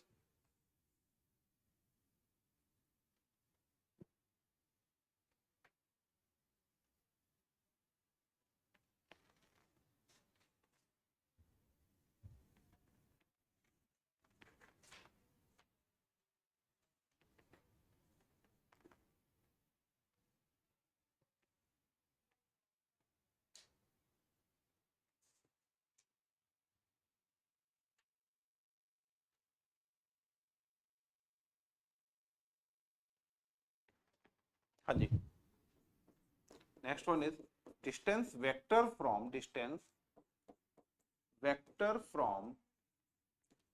P to Q। Distance vector पूछ रहा है। सी नंबर आपसे जो क्वेश्चन यहाँ पर करने वाला है, एक तो डिस्टेंस वेक्टर इसने पूछ लिया, फिर कह रहा है आपसे कि distance between P and Q जरा बतलाइए। Distance between P and Q जरा आप लोग यहाँ पर हमसे डिस्कस करिए। एंड लास्टली जो यहाँ पर आपसे बेटा क्वेश्चन किया जा रहा है, आपसे जो क्वेश्चन है वह कह रहा है vector parallel to PQ with magnitude of 10। Vector parallel to PQ, vector जो है पैरेलल होना चाहिए PQ को with magnitude of 10, with magnitude of 10। कितने मैग्नीट्यूड पर आपसे कह रहा है कि 10 के मैग्नीट्यूड पर। जरा मुझको ये चीज बतलाएं कि यहाँ पर सर ये कैसे होगा। क्वेश्चन फिर से देखिए, यहाँ पर आपके दो पॉइंट्स दिए गए हैं। लाइक आपके, मैं यहाँ पर पॉइंट्स आपके लिए बनाता हूँ कि जैसे एक पॉइंट मैंने P बना दिया 0 2 4 रहा हो, और लाइक यहाँ पर आपका एक पॉइंट मैं Q डिफाइन करता हूँ और इसकी वैल्यू कितनी लिख रहा हूँ -3, जो पोजीशन है इसकी -3 1 एंड 5, ठीक है। तो ये है आपके पहली बात। इसने क्या पूछा कि sir tell me the what is the position of vector P, ठीक है। जैसे सर पोजीशन P का वेक्टर पूछ रहा है तो क्या ऐसे ही Q का भी पूछ सकता है? तो बिल्कुल बेटा आपसे यहाँ पर क्वेश्चन कर सकता है, Q का भी पूछ सकता है। दूसरी बात आपसे क्या कह रहा है कि डिस्टेंस वेक्टर बतलाओ। डिस्टेंस नहीं पूछ रहा, सेकंड नंबर जो पूछ रहा है वो कह रहा है कि distance vector between the P and Q बतलाइए। थर्ड पॉइंट क्या कह रहा है? Distance between the P and Q बतलाइए। Next one vector parallel to the PQ with magnitude of 10, ठीक है। दो क्वेश्चंस मैं आप लोग यहाँ पर सॉल्व कराने वाला हूँ। ऐसे क्वेश्चंस अक्सर आप लोगों से करता है, आप लोग प्रीवियस क्वेश्चंस को चेक कर सकते हैं तो आप लोग को मिल जाएंगे ऐसे क्वेश्चंस की, हाँ सर ये करता ही करता है। तो अब आइए चलो पोजीशन वेक्टर पर आओ। पहले सीधे कहां पर आइए? पोजीशन वेक्टर पर। पोजीशन वेक्टर पर मैंने क्या बतलाया था कि भाई आपका एक प्रॉपर पोजीशन दे देता है, लाइक XYZ आपका कहीं पर कोई पोजीशन दिया हुआ है, फिर कह रहा है उसकी पोजीशन वेक्टर बतलाइए। तो आपने क्या किया था? XAX की मतलब जो x डायरेक्शन पर है उसकी क्या पोजीशन है, y डायरेक्शन पर क्या पोजीशन है और z डायरेक्शन पर उसकी क्या पोजीशन है। तो आपको ऐसा वेक्टर बनाना है फर्स्ट का आंसर, ठीक है। Like represent 3 4 5 by the position vector. तो आपने यहाँ पर दिखला दिया था, यहाँ पर आपको दिखाने के लिए नहीं बोल रहा है, आपसे सिर्फ उसका फॉर्मूला बनवा रहा है। नेक्स्ट आपसे क्या कहा था कि डिस्टेंस वेक्टर। डिस्टेंस वेक्टर मैंने आपको क्या एक्सप्लेन किया था अभी थोड़ी देर पहले ही कि सर डिस्टेंस वेक्टर एक पोजीशन से दूसरे पोजीशन पर ले जाने पर जो भी आप लोग का डिस्प्लेसमेंट हो रहा है that's called the distance vector, ठीक है। उसी को आप लोग बोलते हो बेटा डिस्टेंस वेक्टर। सेकंड वन आपसे मैग्नीट्यूड पूछ रहा है, तो मैग्नीट्यूड निकालना तो आसान है। मैग्नीट्यूड आप लोग इसका बस रूट कर दीजिएगा, जो भी टर्म्स है उनके मैग्नीट्यूड्स आ जाएंगे। लास्ट वाला थोड़ा सा सोचने लायक क्वेश्चन है, मजा आएगी करने पर। चलिए तो हम लोग करते हैं इनके सॉल्यूशन। तो यहाँ पर मैंने आपको सिंपल सा ऐसे ही बना दिया है, कैसे कुछ रहे होंगे, ऐसा एग्जैक्ट तो नहीं है, या फिर मैं आप लोग को प्रॉपर कार्टेशियन कोऑर्डिनेट पर दिखाता तब फिर एग्जैक्ट पिक्चर वहां पर बनती। चलिए सीधे सीधे आइए सॉल्यूशन पर। सीधे तौर पर आपको यहाँ पर करने चाहिए इसके सॉल्यूशन। क्या क्या सॉल्यूशन है? पोजीशन वेक्टर ऑफ पी, पहला नंबर है position vector of P, define किससे करते हो? आरपी से। ये बेटा कितना होगा? तो पी का देखिए एक्स कोऑर्डिनेट्स पर कितना है वैल्यू 0, वाई पर कितना है 2 एंड जेड पर है 4। तो ये आपके पास हो जाएगा 0 ए X cap plus 2 A Y cap plus 4 A Z cap. ठीक है, तो आपके पास देखिए फाइनल वैल्यू आपके पास कितनी आ जाएगी? This is equal to 2 A Y cap plus 4 A Z cap. This is the position vector. ठीक है, position vector of point P. ठीक है, क्या आ गया बच्चों यहाँ पर आपके पास? Position vector of point P. Sir क्या पोजीशन वेक्टर ऑफ क्यू भी निकाल सकते हैं क्या? निकालना ही पड़ेगा। अगर आपको distance vector from P to Q निकालना है तो निकालनी भी पड़ेगी। अगर मैं यहीं पर डायरेक्टली आप लोग के लिए लिख दूं कि what is the position vector of the point Q, तो बेटा कितनी आ जाएगी? -3 A X cap plus 1 into A Y cap plus 5 into A Z cap. ठीक है, तो आपके पास बेटा क्या बन जाएगा? -3 A X plus A Y cap plus 5 A Z cap. ठीक है, this is the position vector of Q point. हमने यहां पर दोनों की पोजीशन वेक्टर्स देख लिए। तो डिस्टेंस पूछ रहा है from distance vector from P to Q. आपसे क्या क्वेश्चन कर रहा है कि what is the distance vector of the P to Q. ठीक है, second one R P Q आपसे कर रहा है। क्या होता है बेटा इसका formula? This is equal to R Q minus R P, R Q minus R P. तो जरा आर क्यू एक बार मैं देख लेता हूं, -3 A X plus A Y plus 5 A Z, -3 A X plus A Y plus 5 A Z minus. ठीक है, minus RP आपको यहां पर नोट कर लेना चाहिए। What is the value of RP? 2 A Y plus 4 A Z, 2 A Y plus 4 A Z. ठीक है, ये बच्चों देखिए कितना हो जाएगा मान? तो -3 ए एक्स तो एज इट इज रहेगा, कोई चेंजेस नहीं होने। ए वाई पर कितना हो जाएगा? तो 1 - 2 A Y plus 5 - 4 A Z. तो ये कितना आ गया? R P Q is equal to -3 A X minus A Y plus A Z. ठीक है, this is the displacement vector. ठीक है, ये आपके पास आ गया डिस्टेंस वेक्टर।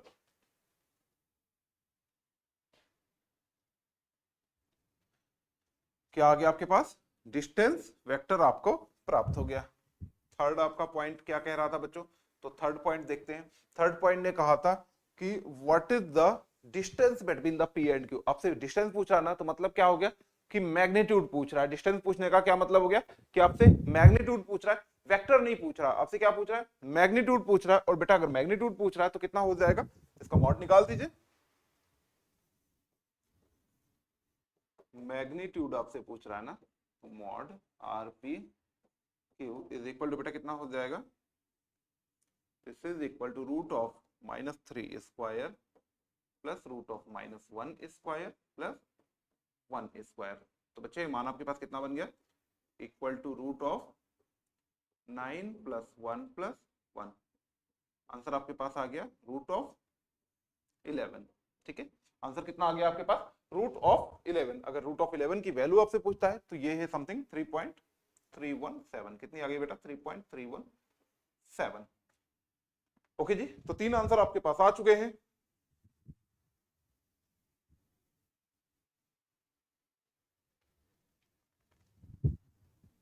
नेक्स्ट वन आपसे क्या क्वेश्चन कह रहा है? A vector parallel to P Q with magnitude of 10। Vector parallel to P Q, like for example अगर मैंने ये पी क्यू माना था तो वेक्टर आपका कैसे गया था? ये आपका बना था।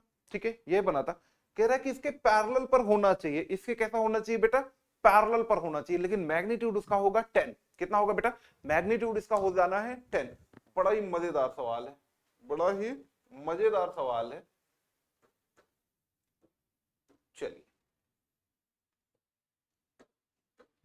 वेक्टर पैरेलल टू 10, जब वेक्टर पैरेलल टू 10 कर रहा है तो इसका मतलब है कि जो डायरेक्शन है ना वह PQ का डायरेक्शन पर है, ठीक है, डायरेक्शन इससे प्राप्त हो जाएगी।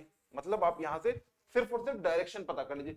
सर सिर्फ और सिर्फ डायरेक्शन कैसे पता करते हैं, यूनिट वेक्टर पढ़ा था ना अभी, अभी हम लोगों ने यूनिट वेक्टर पढ़ा था, तो हम लोग क्या पता कर सकते हैं कि सर इसका मैं डायरेक्शन पता कर सकता हूं। क्या पता कर सकता हूं, डायरेक्शन पता कर सकता हूं।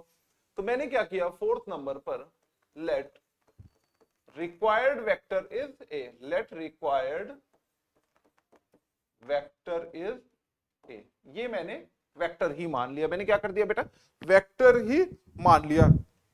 तो ये वेक्टर मिला आपका बनेगा कैसे, तो ये वेक्टर आपका बनेगा magnitude multiply by the unit vector. ठीक है, आपके पास बेटा ये वेक्टर कैसे बनेगा, वेक्टर बनेगा magnitude multiply by unit vector. Unit vector तो मैग्नीट्यूड तो दिया है ना, मैग्नीट्यूड तो खुद ही कह रहा है कि 10 है इसका मैग्नीट्यूड, तो what is the unit vector. तो इससे आपसे क्या कह रहा है कि इसका यूनिट वेक्टर पता कराइए। तो सर यूनिट वेक्टर कैसे पता चलेगा, तो जो यूनिट वेक्टर निकलने वाला है वह निकलेगा unit vector of P Q, P sorry R P Q, इसका यूनिट वेक्टर निकालिए ना, क्योंकि इसका डायरेक्शन तो सेम है ना, डायरेक्शन तो खुद ही बोल रहा है कि पैरेलल पर होना चाहिए, पैरेलल बोल सकता है, अलोंग बोल सकता है, कुछ भी वर्ड यूज कर सकता है। ठीक है, तो निकालिए भाई इसकी वैल्यू। तो कितना होता था आपका, सबसे पहले सिंपल तो आ जाता था कि vector, vector divided by the magnitude. तो वेक्टर बेटा कितना है, तो वेक्टर दिया गया -3ax -ay plus az, -3ax, जरूरी नहीं कि बार बार मैं कैप बोलूंगा ही, तो इसलिए बहुत ये मत हो जाइएगा कि सर बोल क्यों नहीं रहे हो cap, plus az divided by root of 3 square plus 1 square plus 1 square. इतना ही करके छोड़ दीजिए अभी, अब क्या करिए, इतना ही करके छोड़ दिए। आपसे क्वेश्चन पूछा गया था कि वेक्टर बताइए, और उस वेक्टर को आप ए मान चुके हो, उस वेक्टर को ऑलरेडी आप ए मान चुके हैं। तो कितना हो जाएगा बेटा, a is equal to magnitude कितना लिखना है, मैग्नीट्यूड लिखना है sir 10 into -3ax -ay plus az divided by 3.317। ठीक है, क्योंकि इसका मान हम लोग पहले ही पता कर चुके हैं 3.317। ओके जी, अब रहेगी बात आपकी सिर्फ और सिर्फ कैलकुलेशन की। तो कैलकुलेशन का तो यार मैं डायरेक्ट आंसर करूंगा, this is equal to -9.045 ax minus ये कितना आ जाएगा, 3 पॉइंट समथिंग आना चाहिए, 3.015 माइनस 3.015 ay प्लस 3.015 az। तो जो नया आपने वेक्टर पैरेलल पर बनाया था ना, जो नया वेक्टर आप लोगों ने पैरेलल पर बनाया था वह कितना आ गया, यह वैल्यू आपके पास आ गई, ए का मान आपके पास आ चुका है।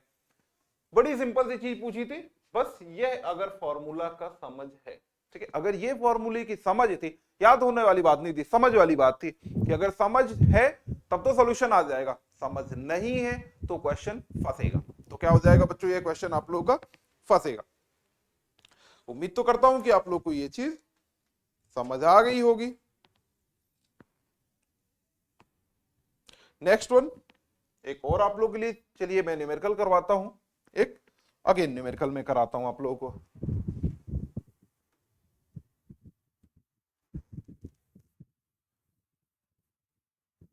देखते हैं नेक्स्ट न्यूमेरिकल आपसे क्या कह रहा है। एक वेक्टर आपका दिया गया है, given vector a is equal to ax cap plus 3az 3az and b is equal to, जो आपको दूसरा वेक्टर दिया गया है कितना है, b दिया गया है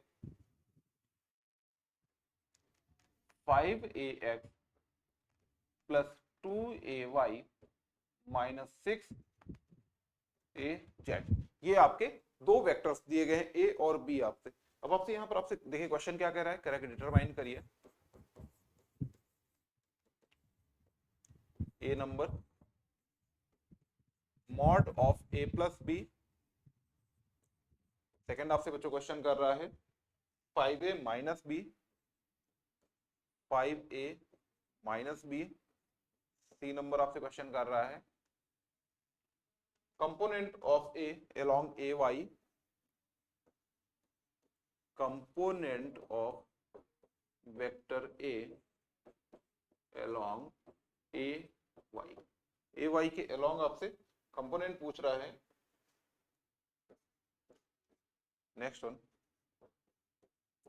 अ यूनिट वेक्टर, एक आपसे पूछ रहा है क्या, यूनिट वेक्टर पैरेलल टू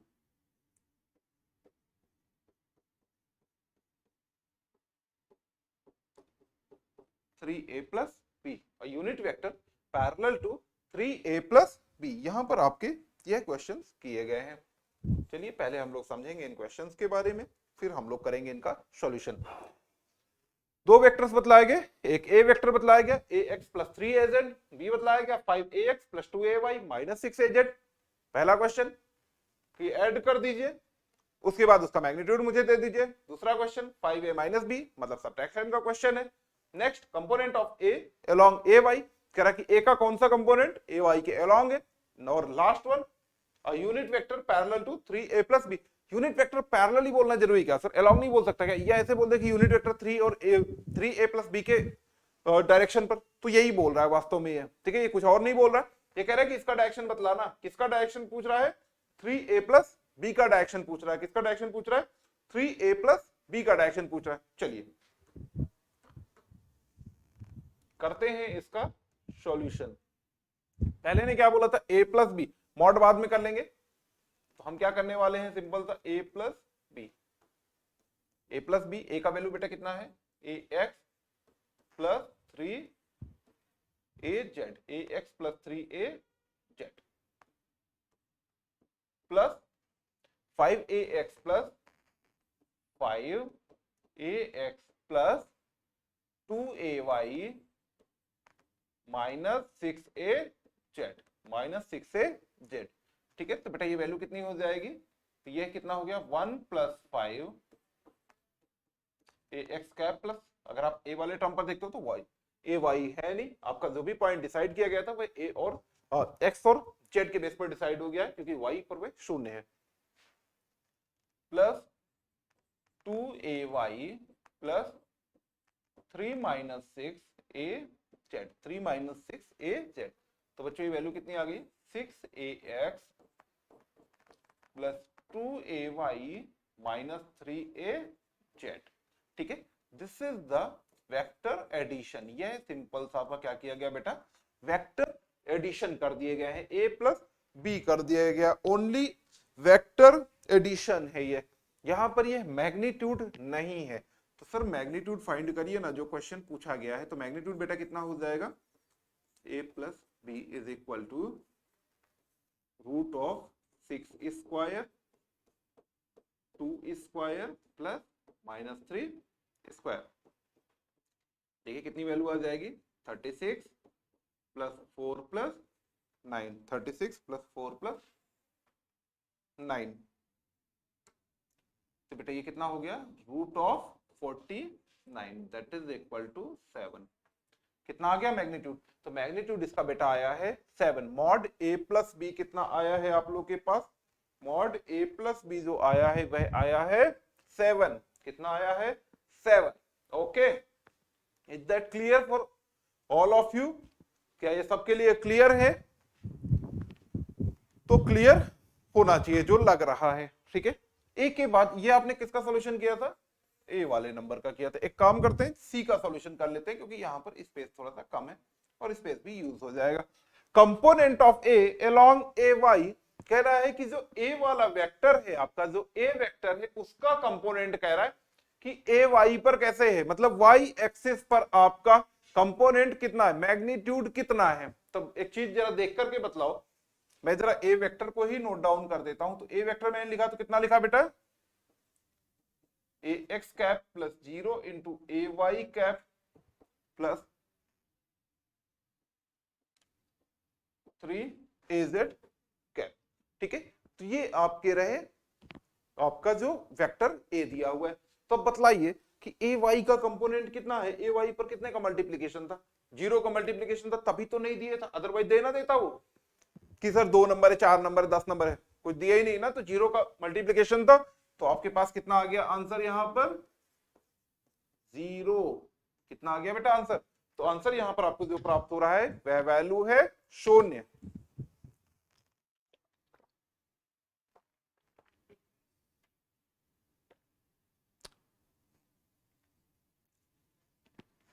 चलिए अब आता हूं मैं बी क्वेश्चन पर। बी क्या कह रहा है, 5a माइनस बी पता करिए। ठीक है, आपसे जो क्वेश्चन किया गया है,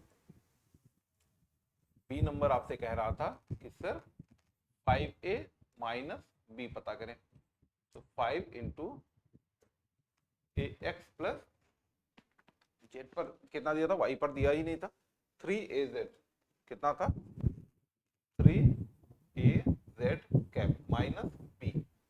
ठीक है, माइनस ऑफ बी, बी कितना था बेटा value 5ax plus 2ay minus 6az।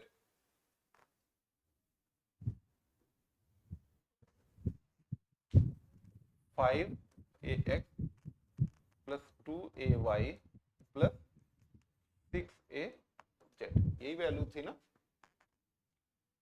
Minus 6az है, 5ax plus 2ay, 5ax plus 2ay minus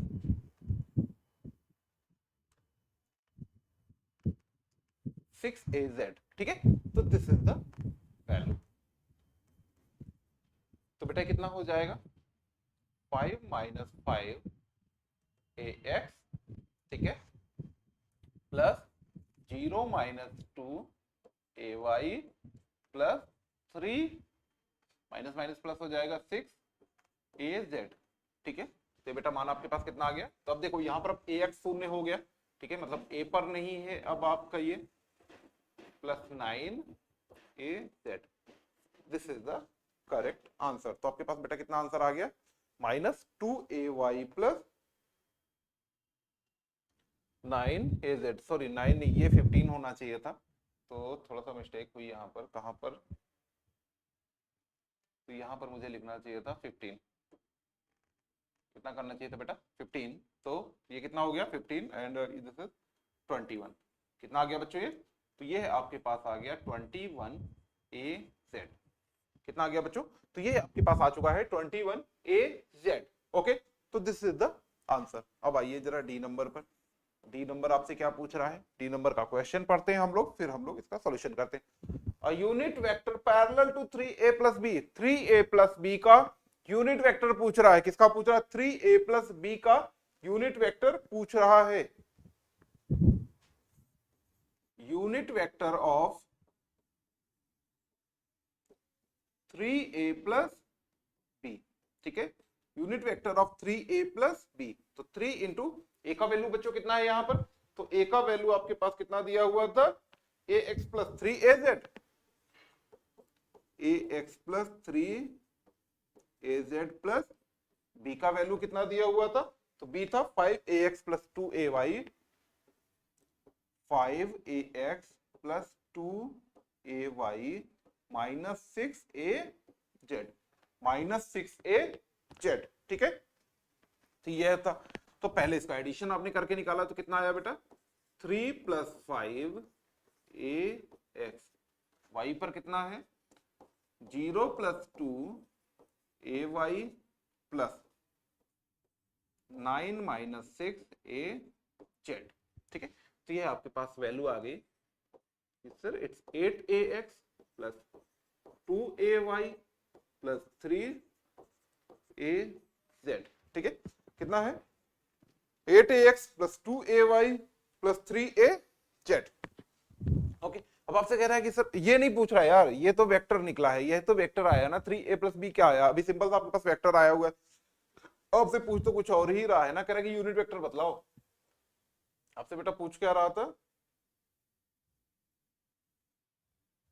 आपसे कह रहा है कि यूनिट वेक्टर, बेटा यूनिट वेक्टर कितना हो जाएगा, vector divided by the magnitude, क्या होता है vector divided by the magnitude, तो ये बेटा कितना हो जाएगा 8ax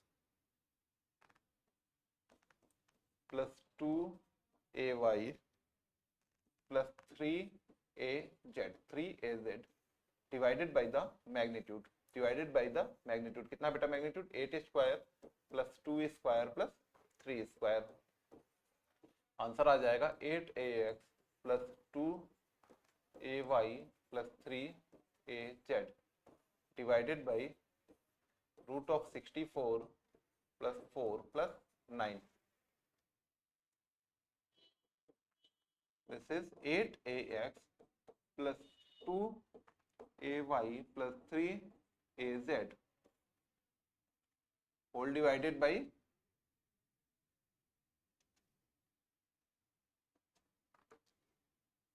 रूट ऑफ 77, जिसको आप लोग आगे सॉल्व कर लेंगे, ठीक है, जिसको हम लोग आगे आसानी से सॉल्व कर लेंगे, फिर इस पर सॉल्व करने के लिए बेसिकली कुछ खास भी बचा नहीं है। ओके, तो ये रहा आपका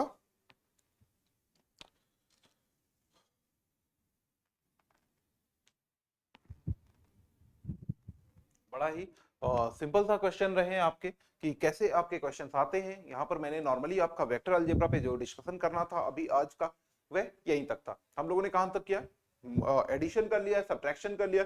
उम्मीद करता हूं कि आप लोगों को ये सेशन बहुत पसंद आने वाला है। अगर पसंद आता है तो एक बार लाइक एंड शेयर जरूर करें। नेक्स्ट आपका जो क्लास लूंगा मैं वह मल्टीप्लीकेशन एंड अबाउट मल्टीप्लीकेशन का मैं लेने वाला हूं। डॉट एंड क्रॉस प्रोडक्ट्स वगैरह की बातें करेंगे, बहुत सारी बातें करेंगे और बहुत सारे क्वेश्चन यहाँ पर बनते भी हैं आप लोग के, ऐसा नहीं कि क्वेश्चन नहीं बनते। तो तब तक के लिए धन्यवाद, अपना ध्यान रखें और पढ़ते रहें।